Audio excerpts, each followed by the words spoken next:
Dejad que los niños se acerquen a mí.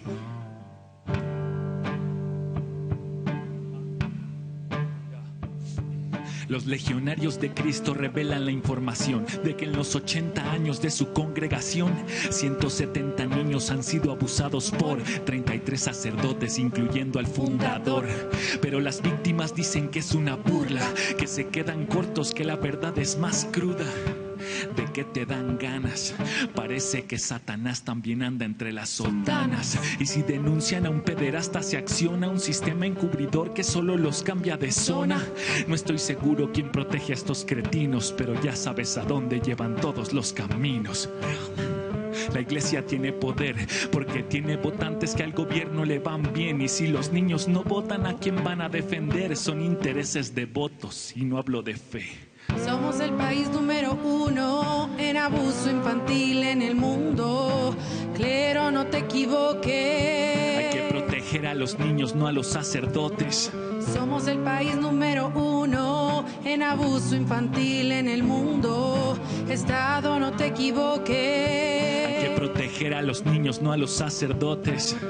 Según los especialistas, a una persona le toma 20 años estar lista para denunciar al que le hizo daño, pero este delito prescribe a los 5 años. Otro dato que ayuda a explicar por qué hay 99% de impunidad. Otro pederasta en Roma al que el clero va a castigar, pero esto no es un pecado, es un delito sexual. En una investigación internacional descubrieron que legionarios son millonarios o más, con cuentas en las Bermudas, Suiza o Panamá. Cuando hablaban del paraíso no sabía que era fiscal. Son un imperio financiero, ya lo ha dejado claro el clero. La fe mueve montañas y algunas son de dinero.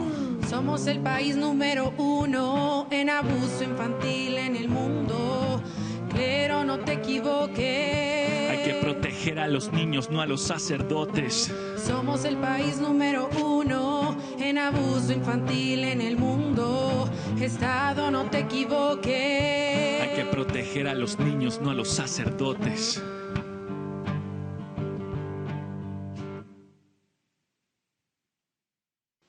Hola, ¿cómo están? Hola, Danger.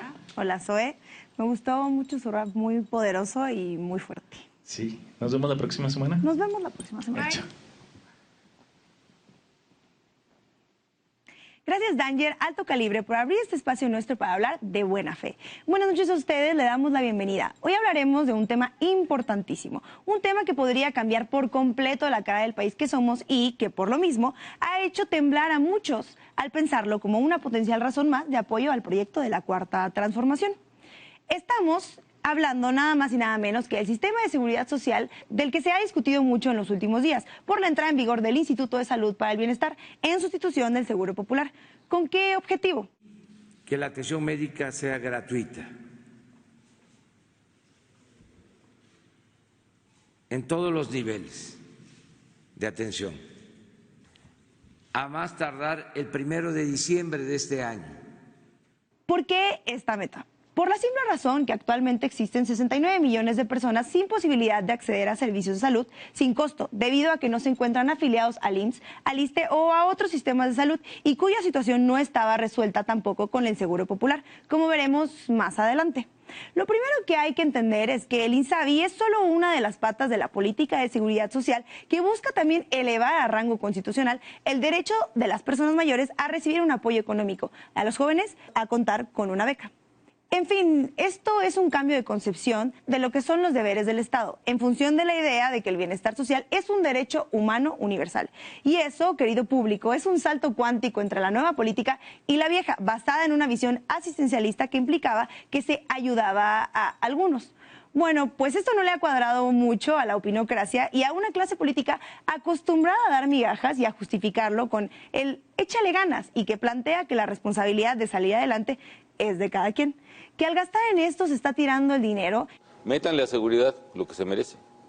Los 150,000 millones de pesos que están tirando ahorita en los ninis y los jóvenes estos construyendo futuro. Y otros creen que si el Estado se hace cargo con una política que atiende al bienestar general, entonces está haciendo un cálculo clientelar cuyo único objetivo es ganar votos. La estrategia de López Obrador en esto se llama clientelismo electoral.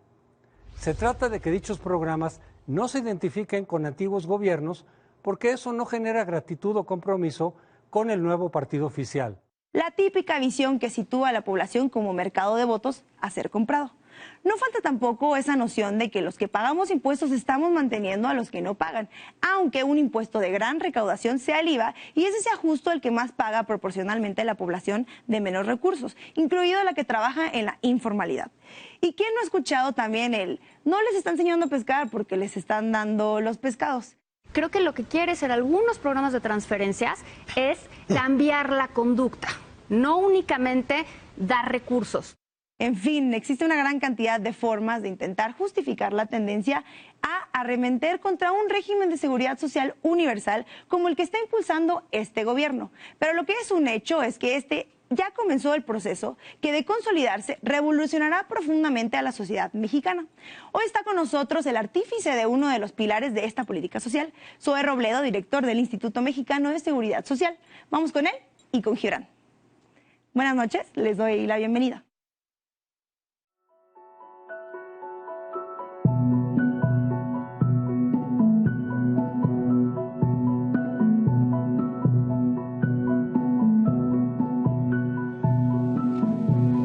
Muchas gracias Estefanía, muchas gracias Danger y Zoé por ese rap tan potente. Muchas gracias amigos, enemigos, adversarios, pueblo televidente, por estar aquí para conversar de buena fe. Buenas noches, Zoé Robledo, ¿cómo estás? Hola Gibran, con el gusto de estar aquí con ustedes. Es el gusto nuestro, la verdad que con una agenda tan complicada como la que traes, desde la mañana hasta la noche te vemos ahí en todos lados. Muchas gracias por aceptar. Y además estoy cumpliendo 250 días en el IMSS, entonces es una buena motivo de celebración y de un poco ver cómo vamos y qué está pasando. Sí, muy importante, 250 días en el IMSS. Nosotros cumplimos un año en la CIS, estamos ahí en el mismo barco. Quería empezar por hablar de la falta de entendimiento, de lo que yo digo que es una ceguera ilustrada voluntaria. Se habla de los programas sociales de AMLO, de los programas clientelares, y se dice que los pobres irremediablemente tenderán a ser leales electoralmente y que la tirada es esa. Hay un cálculo, incluso que hizo María Amparo Casar. Si sacamos el número de beneficiarios de programas sociales y damos por hecho que todos ellos van a votar en las próximas elecciones, tenemos que esto es un proyecto de instauración de un régimen autoritario, hegemónico, o lo que se quiera. No se quiere ver que la universalidad es lo contrario a la clientela. Sí. ¿Tú cómo lo ves? Bueno, primero que eso es tan falso como simplemente pensar que si fuera así, pues el PRI hubiera ganado las elecciones, ¿no? Si tenían programas de transferencia directa no condicionada, muy mal organizados, por cierto, que no generaron ningún movimiento de indicadores de desigualdad, ni siquiera de pobreza en algunos casos. Entonces, bueno, yo creo que es una falacia frente a la posibilidad realmente de construir un régimen de derechos sociales, que es lo que está pasando en realidad. Sí creo que el tema de la salud universal, pero no solo la salud, la seguridad social universal es una de las grandes oportunidades para construir esa otra ciudadanía que está pendiente aún. Yo recientemente publiqué un artículo al respecto, exacto, hace muy poco, en donde planteaba eso. Si el siglo XIX en gran medida se trató de la construcción de la ciudadanía jurídica en nuestro país, la defensa de la soberanía territorial, las bases mínimas de unas leyes nacionales que estaban desplazando en aquel momento a un esquema mucho más vinculado justamente con el clero. y después del siglo XX inició con una revolución, sí social, pero también con claras elementos democráticos, el sufragio efectivo, no reelección, y que nos tardamos 100 años o quizás hasta más en consolidarla. Esa es la oportunidad de la construcción de la ciudadanía social y está justamente en la iniciativa de reformas al cuarto constitucional que presentó el presidente López Obrador. Se trata de derechos, no de programas, y esa es yo comparto esa idea de la miopía ilustrada, de no querer ver la potencia del planteamiento. ¿Cuál es la idea? Que tenemos que tener un piso mínimo de derechos sociales para que cada quien pueda construir sus proyectos personales y comunitarios, que esa es la diferencia frente al modelo neoliberal, pues muy basado en el individuo, sin importar qué estaba pasando en el entorno, ¿no? El Instituto de Salud para el Bienestar es solo una parte de un nuevo proyecto de seguridad social universal. Claro. A menudo en México confundimos seguridad social con salud. Con salud. Porque ir al seguro es usualmente ir a atenderte de problemas de salud. Sí. Pero se trata de otras cosas. Seguridad social es que no estés a merced de las contingencias y que cualquier riesgo te pueda empobrecer. Entonces se incluyen otros elementos en esta reforma al cuarto, que es quizá la reforma constitucional más importante de las que se han mandado. Sí, vaya, en la parte de salud, el INSABI se plantea como parte de un sistema nacional de salud que tiene como objetivo ir a la gratuidad en la atención y en la provisión de medicamentos y en la atención en todo, de consulta, cirugía y demás. Pero también esta reforma está planteando, primero, elevar a rango constitucional el programa de adultos mayores. Las pensiones no contributivas, que dicho de otra manera es la pensión que no aporta el ciudadano, sino el gobierno está aportando, es una idea que desde que el licenciado López Obrador era jefe de gobierno inició, se llevó al plano nacional, específicamente para los no asegurados en el ISSSTE y en el IMSS y en las otras modalidades de aseguramiento, pero en un nivel muy bajo. La propia OCDE, que de repente la citan dependiendo la opinión, cuando les conviene, pero no han dicho que la OCDE ya estaba planteando desde hace 2 años que esa pensión, digamos, ese monto era demasiado bajo y que solo íbamos a estar generando personas adultas mayores pobres con una pensión tan baja. Bueno, eso se resolvió en el día 1 de este gobierno con el incremento de esa pensión no contributiva y además su universalización, es decir, ya es para todos, porque ese es el otro elemento fundamental de la seguridad social, efectivamente, la jubilación, tener un ingreso después de años de trabajo, que ahí pasa también por empezar a entender que el trabajo informal, así como decía Calderón, que sinvergüenza, perdón, me parece decir el dinero que le están tirando a los ninis. Mira, no sé si recuerdas, en algún momento Calderón hizo una política de empleo que planteaba que si un centro de trabajo contrataba trabajadores, personas que por primera vez empezaban a trabajar, les daban beneficios fiscales. El IMSS tuvo que regresar una millonada de dinero porque fue un fracaso. Justamente se hizo mucho fraude, además. Y se hizo muchísimo fraude. Justamente lo que plantea esta verdadera política de derechos laborales es no solamente darles ese primer año de instrucción y de capacitación, sino de una vinculación y una experiencia de seguridad social. Recientemente hubo un caso terrible en Oaxaca de un joven que estando en horas de trabajo en el centro de trabajo, que era un municipio, tuvo un accidente. Si no hubiera tenido seguridad social, si no hubiera tenido la atención de los médicos del Seguro Social, simplemente no lo hubiera librado. Y la libró gracias a esa modalidad de aseguramiento, producto de un decreto presidencial que hoy permite que les demos servicios de salud a todos los jóvenes construyendo el futuro. Y no quebró el IMSS, por cierto, como algunos pensaban que iba a ocurrir. No hay un problema financiero en ese sentido. Entonces sí es una concepción mucho más amplia, que también pasa por las becas para los jóvenes de familias en situación de pobreza, las aportaciones, digamos, y el apoyo para personas con alguna discapacidad. Insisto, el programa de adultos mayores, para que, además de que blinda de la posibilidad de retrotraernos o de retrogradar el hecho de estar en la Constitución, Sí. también tiene un elemento, es llevarlo al entendimiento más amplio de las garantías de los derechos. Al final de cuentas, eso es lo que hacemos nosotros en el Seguro Social. No es un tema exclusivamente de medicamentos, de pensiones y demás. No, es de garantizar derechos para los asegurados, para sus familias y desde luego que esto se pueda empezar a ampliar para todos los mexicanos. Sí, a mí siempre que me dicen todo lo que hace el seguro, y sobre todo lo que hacía antes, porque hacía muchas más cosas, siempre me acuerdo de la unidad de independencia, Claro. ¿no? Seguridad social sí es tener una clínica, sí es tener una escuela cerca, es poder ir a ellas caminando, pero es también tener un deportivo, Claro. su teatro, su cine, es decir, Sí. tener cubiertos los requisitos mínimos para no ponerse en vulnerabilidad de ningún tipo ante las contingencias sociales. Y pensaba otras cosas mientras hablabas, te las voy a comentar a ver qué opinas tú. Una cosa es que probablemente la pensión universal para adultos mayores, por el tamaño, Sí. sea el experimento más cercano a una renta básica universal Sí. en el mundo. Otro, sobre lo no contributivo. Creo que tenemos o reproducimos una inercia al hablar de no contributivo porque finalmente todos contribuyen Exacto. Sí, sí, de sí. manera indirecta, Sí, así de sea, acuerdo. si se financia con impuestos generales.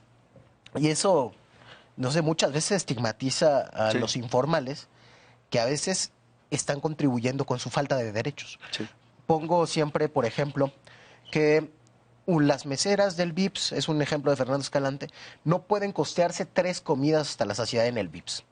Entonces, con lo que les pagan, van a comer afuera.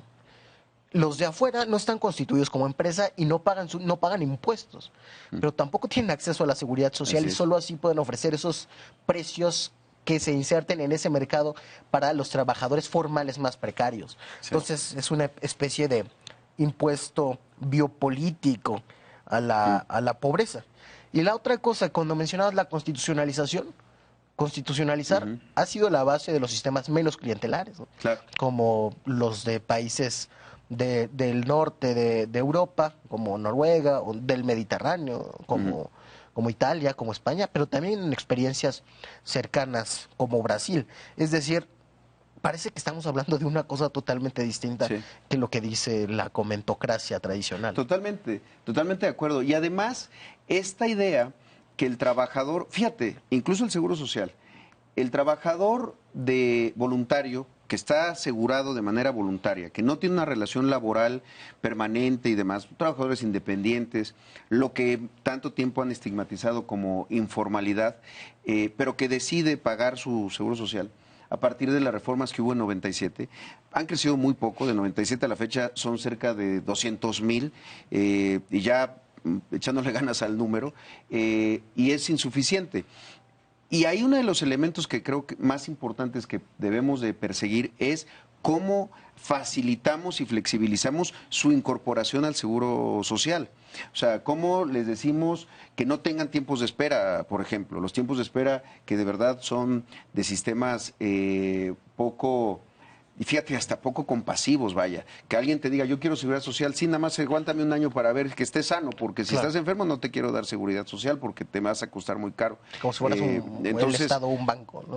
Vuelves al Estado un banco, exactamente. Y ahí es donde estamos nosotros también haciendo un esfuerzo por empezar a abrir, porque durante muchos años el Seguro Social, en esa visión financiera, banquera, simplemente decía, no hay que abrir nada porque entonces nos van a invadir el Seguro Social y no vamos a poder darles prestaciones. Claro, así como estaban, sin invertir un solo peso en hacer un planteamiento de cómo mejorar la atención, y en particular la atención médica, ahí sí, pues efectivamente iba a ser imposible.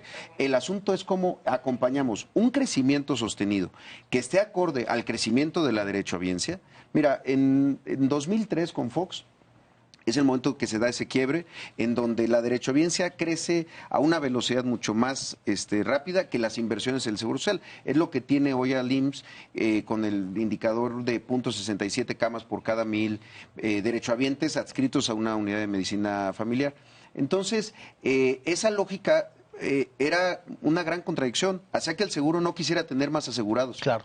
Cuando lo que debemos decir es cómo mejoramos para poder tener más. ¿Cómo aseguramos más personas? Exacto, cómo aseguramos más personas. Si me permite, seguimos después de Claro que un sí. corte. Invitamos a toda nuestra audiencia que nos escriba a nuestras redes sociales que han aparecido ya por ahí. Mándenos sus preguntas. Estamos en vivo con el director general del IMSS, con Zoé Robledo.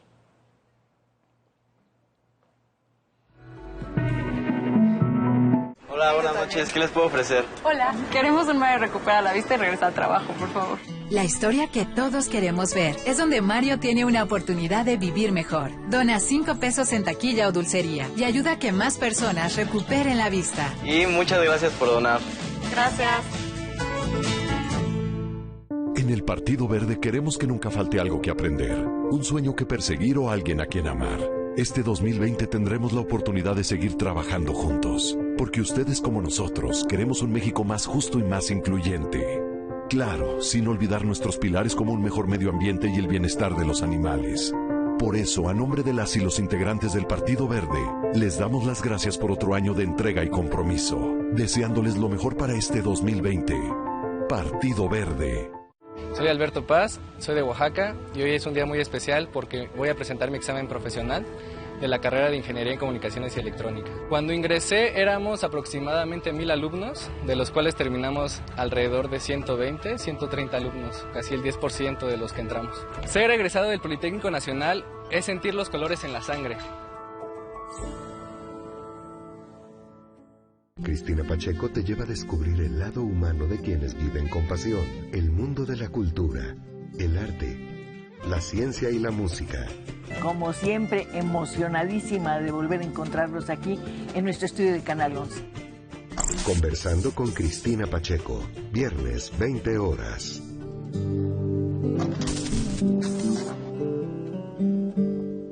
Cine del 11 presenta.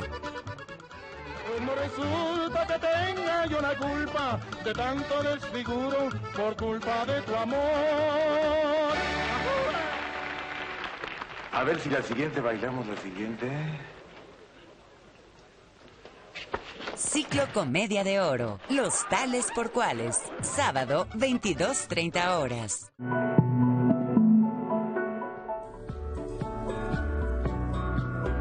Gracias por seguir con nosotros. Estamos con Zoé Robledo, con el director general del IMSS. La plática está muy interesante. Hay algunas preguntas de quienes nos ven, estimado Zoé. Comenta Carlos Dueñas que probablemente podría mejorarse la atención del INSABI y eficientar recursos con educación preventiva en materia de nutrición, ejercicio, etcétera. Y pregunta Renato González desde Barcelona si es posible combatir a las prácticas dañinas de la industria farmacéutica desde el Estado Nacional. Sí. Y si se va a castigar a PISA o qué se hace con esas cosas que quedan a la luz nada más, pero ante las que parecemos impotentes como pueblo. Sí, mira, de lo primero yo diría que estoy convencido que no hay un sistema de salud en el mundo basado en lo curativo que pueda ser eficiente. Todo el mundo, y creo que nosotros también, y sobre todo desde el programa IMSS Bienestar, que nació como IMSS Coplamar hace 40 años, su sustento es ese, la atención integral a la salud desde lo preventivo con la incorporación de la acción comunitaria, es decir, el derecho a estar bien, el derecho también a involucrarte en las decisiones de salud. IMSS Bienestar afortunadamente en 19 estados sigue vigente y gran parte del modelo de atención integral a la salud del nuevo INSABI está basado en IMSS Bienestar y trabajamos de manera coordinada y paralela. En donde... el famoso maíz. Exacto, el famoso maíz, exactamente, que además lleva así desde hace 40 años, que fue la respuesta mexicana a la Convención de Alma-Ata, que decía, si estamos pasando de enfermedades infecciosas a enfermedades crónico-degenerativas, no transmisibles y demás, hay que entrarle a la prevención. Y sí lo hace así en las zonas rurales donde está. Y es un programa de una contribución diferente. Exactamente. Es decir, es el programa de voluntariado más grande del país, quizá el más exitoso. Sí. Además, con una prima, digamos, si se pudiera ver así, si dividimos lo que cuesta con las personas que atienden, mucho menor a la del seguro popular, que es en primer y segundo nivel. Y si era el programa más efectivo, ¿por qué no, en vez de inventar el INSABI, se le dieron muchos más recursos al IMSS Bienestar? Sí, yo creo que una parte tiene que ver con que IMSS Bienestar no estaba en todo el país, está solamente en 19 estados, vaya, es la mayoría. Pero la clave es que, te pongo un ejemplo, Chiapas, que hay 10 hospitales, Oaxaca, que hay 9, Michoacán, que hay 7 hospitales rurales de IMSS Bienestar y un número muy importante de unidades médicas rurales, la operación es desde IMSS Bienestar en primer y segundo nivel. El problema es el tercer nivel, que en IMSS Bienestar no existe, y se referenciaba a los sistemas de salud de los estados, que es donde está entrando el INSABI. Pero ahí hay una comunión, digamos que perfecta, porque la otra opción era... Se van a ir trabajando juntos. Estamos trabajando juntos todo el tiempo. Ahora, de lo otro que decían de las farmacéuticas, yo comparto que debe de haber una acción de Estado. Y mira, las farmacéuticas empezaron a crecer y a crecer en otras partes del proceso que lleva a una persona a llevar una receta a una institución de salud pública y recibir un medicamento. Y tiene que ver justamente con la distribución y con los temas, por ejemplo, en oncológicos, de las centrales de mezclas. Sí. Las centrales de mezclas nunca debieron de haberse perdido por parte del Estado mexicano, por dos razones. Una, es mejor tenerlas en la instalación hospitalaria, y dos, lo hacemos mejor que los privados, porque hay privados, como estos que se mencionan, que han tenido recientemente problemas de contaminación en sus centrales de mezclas, que han enfermado a gente y matado a gente. Y eso es algo público, por eso se les retiró el certificado de buenas prácticas. Exactamente. Y por eso chantajearon, o me da el certificado o no tengo medicina, señor. Así es. Y además que no es muy malsana tener esas dos partes. Está bien, dedíquense a producir medicamentos, pero a la hora de incorporarse en la mezcla puede generar, digamos que ese tipo de distorsiones basadas exclusivamente en incrementar las rentas. Además, el tema de la distribución, lo mismo. Mira, un país como el nuestro, vulnerable a desastres naturales, porque pues, lo somos, con dos fronteras, una de ellas, la del sur, pues muy porosa, con todo el litoral, que también es una tercera frontera, porque pues estamos pues muy vulnerables a cualquier tema epidemiológico y demás. Nunca debimos de haber perdido capacidad a la hora de distribuir. Y hace 25 años, pues simplemente se decidió que no era vocación del Seguro Social distribuir medicamentos. Me parece algo verdaderamente terrible. ¿Cuál es el asunto? Que tenemos que actuar de inmediato y seguir construyendo capacidades institucionales para enfrentar cualquier situación. Mira, nos pasa ahora incluso en el tema de infraestructura. Hay áreas del Seguro Social que después de tener verdaderos momentos de gloria, grandes arquitectos, proyectistas, una gestión de proyectos muy eficiente, se fueron achicando en la lógica de esto lo hace mejor el privado, esto hay que dejar... las consultorías, los cuates... O los proyectos mano en llave que decían, tú haces el proyecto ejecutivo y haces la construcción. Por cierto, un terrible modelo, porque de los principales temas de infraestructura que tenemos detenidos desde hace 3, 4, 5 años, son muchos de estos llave en mano. O sea, no fue más eficiente que tuvieran la proyección y la construcción la misma empresa. Simplemente le dimos más control sobre el proceso, y entonces a una institución tan grande como el IMSS, de repente la tenían arrodillada y a su merced. Pues eso es inaceptable. Mira, hay algunos elementos que creo que es importante que la gente los conozca. Y no estoy hablando de hospitales lejanos, de los que donde tenemos una carencia de infraestructura o que desde hace mucho tiempo no llega equipo, que ahora ya estamos arreglando esa situación. Aquí en siglo XXI tenemos un piso de un hospital de especialidades con 7 quirófanos que se detuvieron desde el 2016. Quirófanos que a la hora de ver las faltas del contratista, que son simplemente, pues no te entregué a la hora que tú me pediste y amplíame el contrato y dame más dinero, etcétera. Cuando queremos ir en contra de ellos con un caso y judicializarlo, No tenemos ni la forma a veces de poder constituirlo porque no se tenían los elementos suficientes para la supervisión de la obra. Es que Eso además tiene que muchos cambiar. instrumentos en el entramado legal se hicieron a modo de ese régimen. Por ejemplo, la ley de adquisiciones es totalmente favorable a muchos contratistas para que incumplan los contratos y no tengan pérdidas económicas. Es correcto, o sea, ahí empezaba, o sea, la semilla de la manzana envenenada estaba ahí en disposiciones legales, a veces hasta normativas, que se pueden cambiar de manera muy simple, pero cuando uno va desentrañando, llega hasta ese punto donde dices, bueno, pues aquí estaba el truco, ¿no? O sea, hay muchas críticas que se han hecho al IMSS desde su fundación. Gómez Morín decía que iba a dejar atrás a los más vulnerables, y puede ser que sí lo hizo. Pero hay otras que han ido evolucionando con el tiempo sobre su burocratización, la corrupción y la politización excesiva de algunos lugares del instituto. Ustedes han emprendido un proceso de reforma que por lo menos ha tenido como un momento estelar en la designación de los nuevos representantes del instituto en los estados.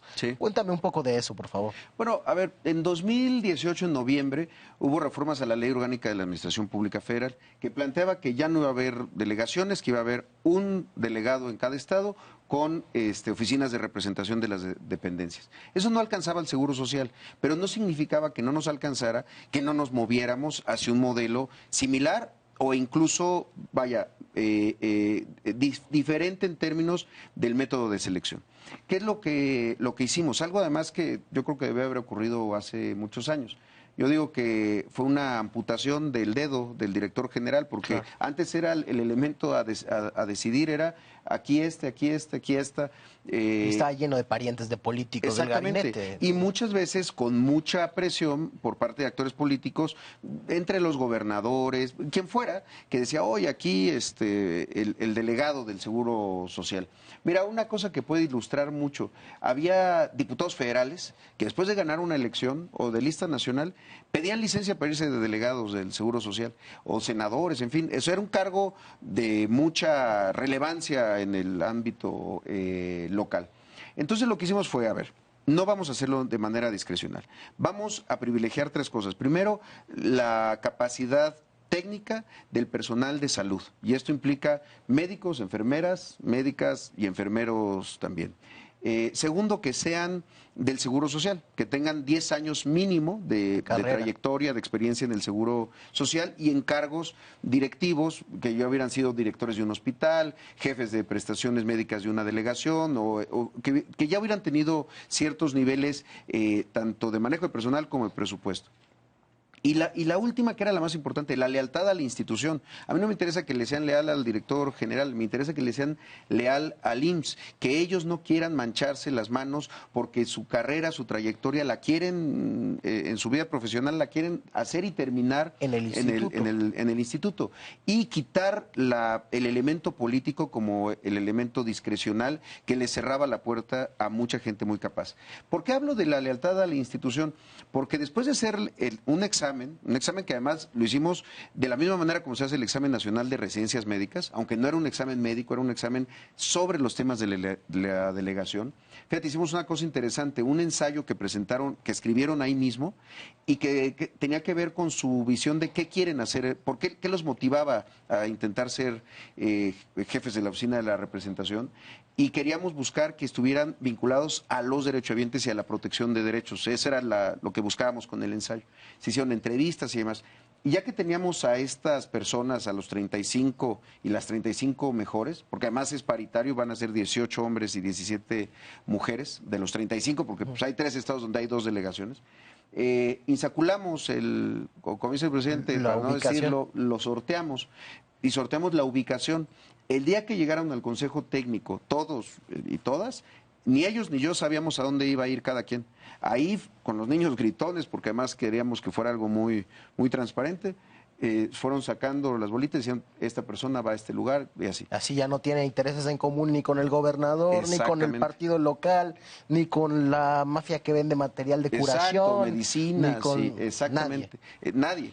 Entonces, ¿qué es lo que creemos que puede esto mejorar? Primero, son todos médicos, son todos personal de salud, también enfermeras y enfermeros, porque conocen muy bien ¿Qué sí es prioritario? No se dejan, no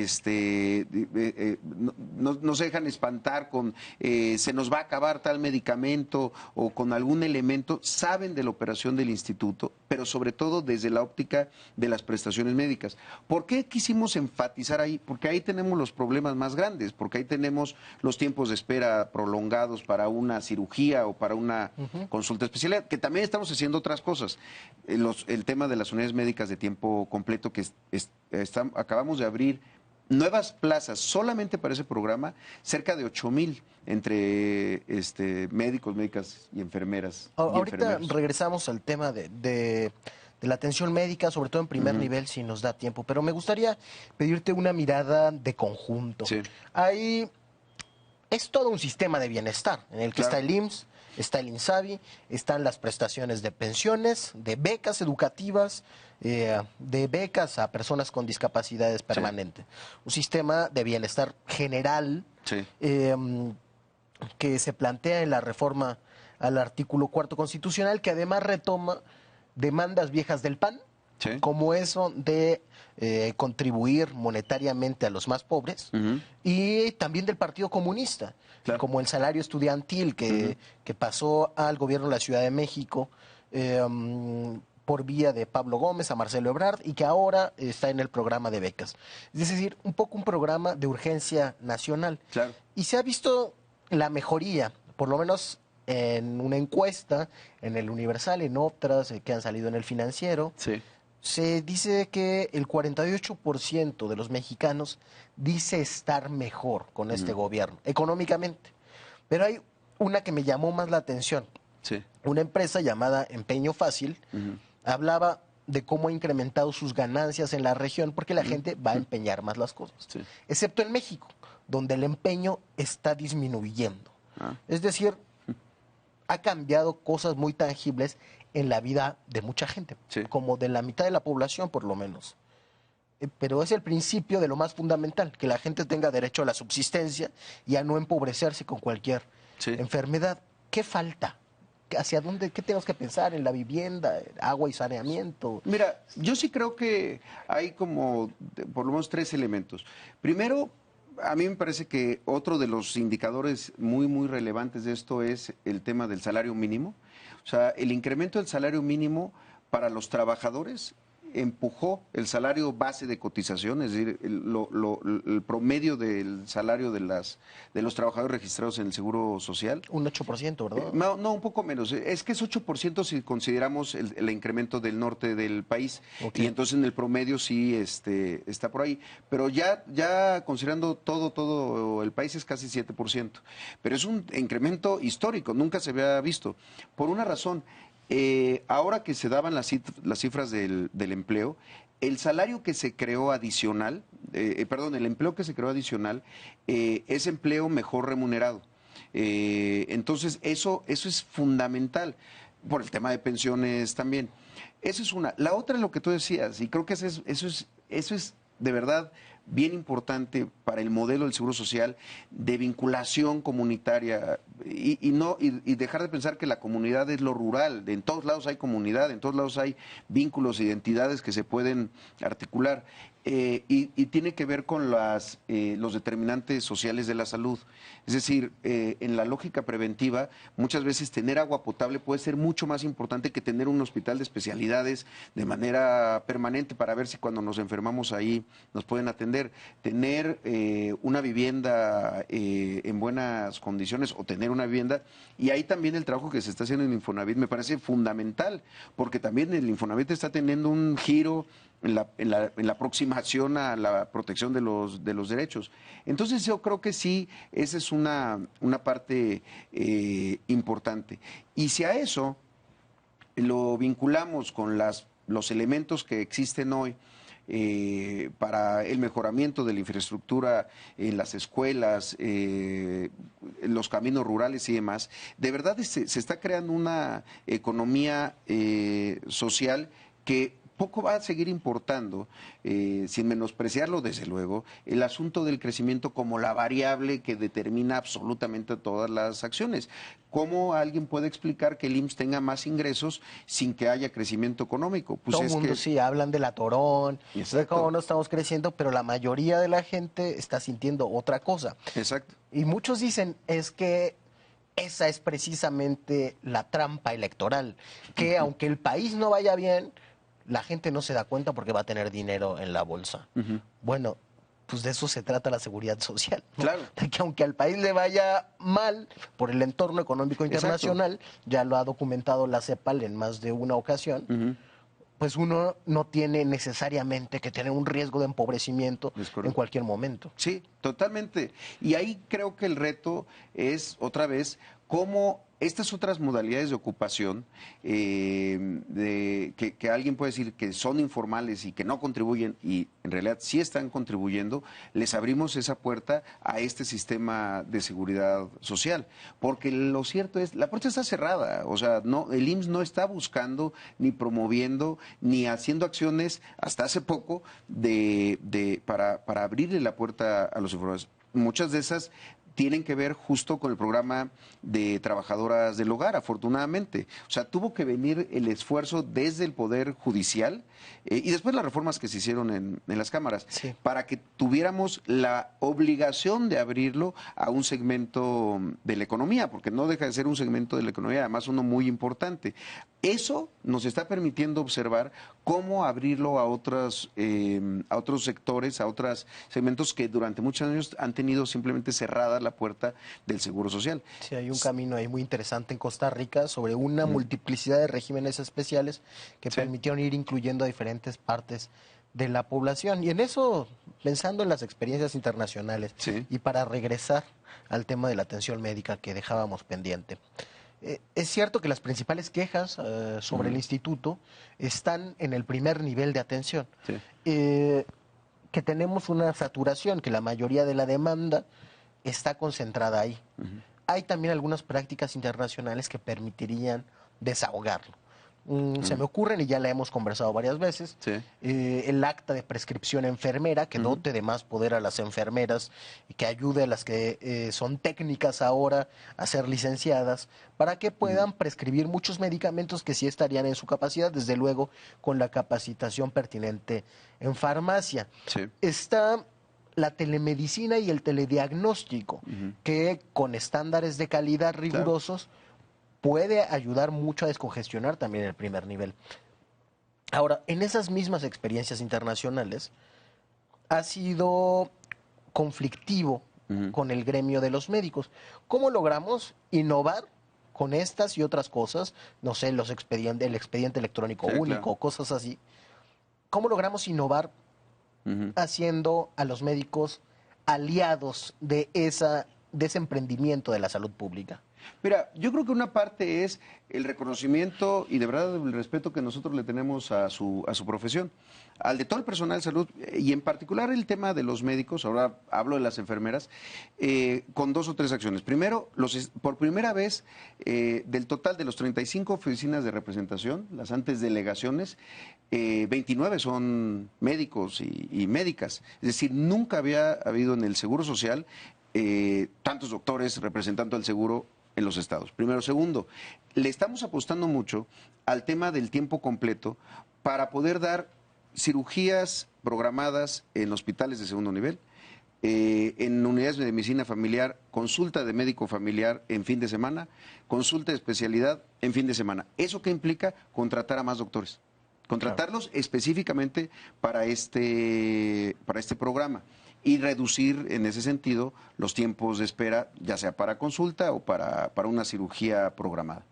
En ese mismo sentido, uno de los elementos, por ejemplo, que estamos planteando es la admisión continua 24 horas en todas las unidades de medicina familiar. Eso va a llevar tiempo, pero tiene que ver con que son urgencias que no son quirúrgicas o que se pueden resolver en el primer nivel y que ya si algo se complica, pues lo mandas al segundo. ¿Qué es lo que tienen las áreas de urgencias de los hospitales del IMSS saturadas? Entre otras cosas, pues que está en una cama alguien que tuvo un accidente terrible y al lado un niño con laringitis. Entonces, ese niño quizá lo pudimos haber atendido si tuviéramos abierto la atención médica en absolutamente todas las unidades las 24 horas. Eso implica más doctores. O sea, nosotros la VAQUE con el gremio estamos en un diálogo permanente. Tuvimos una buena negociación, que les digo que no es negociación, es un acuerdo sobre el contrato colectivo de trabajo en la lógica de cómo tenemos que crecer en este programa de tiempo completo. Simplemente un ejemplo. Hicimos una serie de acciones desde agosto con las unidades médicas de alta especialidad, nuestro tercer nivel, las UMAES, las que están en Centro Médico Nacional, en Siglo XXI, en La Raza, en Occidente y demás, para que les llegara equipo que llevaban en algunos casos 10 años, 15 años solicitando. Equipo, estoy hablando de lámparas en los quirófanos, de lo más básico. Que eso, pedirle al personal que le eche ganas, que se esfuerce, que se ponga la camiseta, no contribuir, pero no le estamos contribuyendo en cosas que además no nos están viendo para ellos, sino para poder hacer mejor su trabajo. Pues sí, me parece que es una forma muy de una gran simulación. Eso lo empezamos a hacer el año pasado y este año, sobre todo en diciembre, ahora en enero, está llegando una cantidad de equipo que les va a permitir hacer mejor su trabajo. O sea, sí creo que hay que ir a la par. Soy Robledo, algo que quieras añadir porque nos va a comer el tiempo. Bueno, felicitarte de verdad, Gibran, porque este tema, el de la seguridad social, desde luego, además como secretario general de ASIS, es un tema que atiendes diario, pero además ponerlo en la agenda. Muchas veces siento que no se hablaba del IMSS porque solo se hablaba de los problemas y no los hacemos a un lado, simplemente los diagnosticamos y estamos poniendo soluciones en la mesa y creo que tiene que ver con un asunto de fondo. Así como el cambio de régimen para el gobierno, pues es el cambio de rumbo del Seguro Social a las razones de su origen. Muy bien, seguiremos conversando sobre ello. Muchas gracias, Zoe. Usted no nos abandone, regresamos a La Mala Fe con Estefanía Veloz.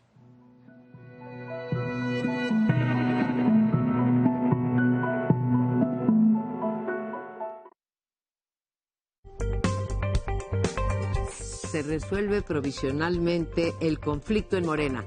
Tienen presidente nuevo. La violencia es un problema inevitable, lo trataremos en esta mesa. El presidente pidió a los empresarios que moderaran sus ganancias a lo justo. Veremos en qué consiste lo justo. Analizaremos el principio del impeachment de Trump. Primer Plano, lunes, 22 horas. Un libro en coautoría del Papa en retiro Benedicto XVI ha causado un terremoto. En el contexto de una aparente batalla entre los dos pontífices, hay una iglesia que busca tener o mantener la unidad. En realidad hay una solución de continuidad, una amistad entre ellos muy fuerte. Y como papas protegen una doctrina. Sacro y profano, miércoles 20:30 horas. La reflexión y el entretenimiento se reúnen en las calles, avenidas y rincones del país. Yo creo que siempre han sido grupos y movimientos en colectivo los que han generado los cambios culturales. Ricardo Rafael cuenta las historias de la ciudad y los personajes que la habitan. Me enamoré del show, de todo lo que hacen. Calle 11, miércoles, 22 horas.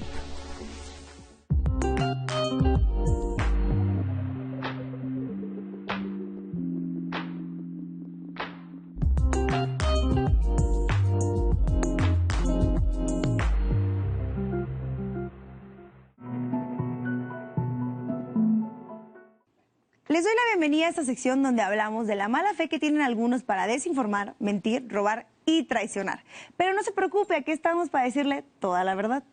Al principio del programa comentamos que la reciente aprobación de la nueva Ley General de Salud eliminó el Seguro Popular y creó en su lugar el Instituto Nacional de Salud para el Bienestar, INSABI, que lleva solamente 3 semanas operando y está en proceso de construcción. Evidentemente, la transformación requiere una transición de un sistema a otro y eso significa ajustes, errores y retos. Pero más allá de eso, desde el inicio, algunos actores políticos y mediáticos centraron la crítica a la reforma en un ensalzamiento del Seguro Popular. Desde luego, los primeros en saltar fueron los propios autores intelectuales del desastre en materia de salud pública, Vicente Fox, Felipe Calderón y sus secretarios de salud. Pero de ahí surgió todo un hilo narrativo en el que se asegura que este giro de timón no debió darse y pintan al Seguro Popular como el mejor programa de salud, tanto por su diseño como por su operación. En el mejor de los casos se atreven a decir, bueno, sí, tenía algunos problemitas, pero se podía arreglar, servía. El Seguro Popular tuvo muchos efectos positivos y también tenía muchos problemas que corregirle. Vamos a ver qué problemitas tenía el Seguro Popular. Empecemos por su diseño y luego revisemos la clase de operación impoluta con la que fue ejecutado. Como ya les adelantaba, el Seguro Popular fue creado durante el sexenio de Fox como una de sus principales reformas y fue vendido como el gran programa para darle cobertura de salud a la población que no tenía seguridad social, IMSS o ISSSTE. Calderón le dio continuación durante su sexenio sin hacer nada para mejorarlo. De hecho, como se ha visto en los últimos días, más bien hizo mucho para desangrarlo. Desde un principio, este programa estuvo planteado como un financiamiento a la salud, no como un mecanismo de provisión de servicios entendidos como derechos, como sucede con el INSABI. Es decir, el Seguro Popular fue concebido como una ayuda que para disfrutarla exigía una serie de requerimientos como la afiliación de los interesados y, dicho sea de paso, sus cuotas. O sea, ni gratuito ni universal. Ah, pero eso sí, como había programa, había recurso, lo que hizo que el Seguro Popular se convirtiera en coartada para decir tenemos un programa de salud pública, sin que esto se tradujera en las condiciones mínimas para hacerlo efectivo. Por ejemplo, mediante la construcción de infraestructura, la concentración de médicos y la compra de insumos. Básico, ¿no? Pero en cambio, muchos de los centros clínicos del Seguro Popular estaban lejísimos de las zonas que los necesitaban. ¿Por qué no se construyeron suficientes? Y en otros casos se construyeron fachadas que no se convirtieron nunca en hospitales reales. Ya ni hablemos de la concentración que supuso la compra de medicamentos en manos de farmacéuticas que monopolizaron la disposición de precios y también los medicamentos. ¿Ustedes creen que es poco que 3 empresas vendían 60,000 millones de pesos? 3 empresas de medicinas. A pesar del dinero disponible, el Seguro Popular no contaba con los recursos humanos y materiales. Solamente en 2016, México era el 6º país miembro de la OCDE con menor personal médico. Por cada 1,000 habitantes había 2.4 médicos respecto a los equipos de salud. En el 2014, el subsector privado concentraba el 69% de las unidades hospitalarias. En cambio, instituciones públicas como el IMSS o el Seguro Popular concentraban apenas 6.3% y 18.3%. No resulta extraño entonces que una de las primeras prioridades del INSABI sea generar mayor infraestructura y para que toda la población pueda tener acceso a un hospital. Y es en lo primero que se ha estado trabajando junto con el reclutamiento de personal médico y la compra de medicamentos bajo un esquema consolidado. El Seguro Popular fue el campeón del despilfarro y la malversación. No fue posible, por ejemplo, comprobar el destino de 77,606 millones de pesos asignados al Seguro Popular, porque la información que se reportó a Hacienda no coincidía con los registros contables, según detectó la Auditoría Superior de la Federación. La misma institución detectó un sinnúmero de formas en las que el presupuesto no fue destinado para el fortalecimiento del sistema de salud. Lo que ve en su pantalla ahora es la lista de los estados en los que se encontraron mayores irregularidades. Lo increíble es que, a pesar de la opacidad, las malas prácticas y el sesgo con el que fue diseñado el Seguro Popular, algunos medios de comunicación y exfuncionarios de gobiernos panistas, como Julio Frenk y Salomón Chertorivsky, han decidido vender la historia de que era una panacea para la falta de acceso a la salud. Estos personajes olvidaron hablar del personal de salud que se contrató con dinero del Seguro Popular, que no trabajó para el programa y otro que ni siquiera trabajó. Olvidan hablar de todo el dinero robado y hoy siguen defendiendo con mucha mala fe a un sistema fallido cuyo gran mérito fue el enriquecimiento de farmacéuticas y el desmantelamiento disfrazado de un sistema de salud pública para el país.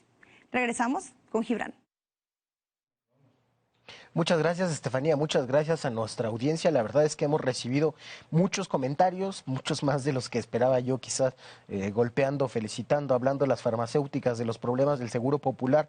Esperamos gestionar los medios técnicos para incluirlos en las próximas emisiones. Hemos aprendido muchas cosas con Zoé Robledo. Primero, que el expresidente Calderón, quería que se gastara en balas y en seguir matando mexicanos en seguridad pública. El presidente López Obrador ha decidido emprender un sistema general de seguridad social del brazo amable del Estado y ha decidido invertir esos 150,000 millones, que no tirarlos, como dice el expresidente. Es una política que no es clientelar, sino al contrario, manda una reforma a la Constitución que institucionaliza independientemente de quién gobierne. Es decir, serán derechos conquistados si esa reforma avanza. Se tienen que revertir muchas cosas para que eso se convierta en realidad. Venimos de un diseño institucional privatizador, con leyes a modo, donde mandaban consultorías, donde mandaban los amigos de los que gobernaban. Tenemos que transitar a otra parte, a un régimen diferente, por ejemplo, de propiedad industrial. Tenemos que transitar a un diseño institucional que no esté hecho para robar, como el seguro popular con los gobernadores. Tenemos ahora un programa de urgencia nacional que habían propuesto tanto algunos panistas prominentes como Manuel Gómez Morín, cuanto la izquierda comunista. Es decir, es un programa de consenso, ideológicamente, repito, de urgencia nacional. La gente lo ve en sus bolsillos, según las encuestas, y se siente mejor. Esto ha sido todo por esta noche. Amigos, muchas gracias por acompañarnos. Nos vemos la próxima semana, aquí en el 11, a las 8 de la noche, para conversar de buena fe.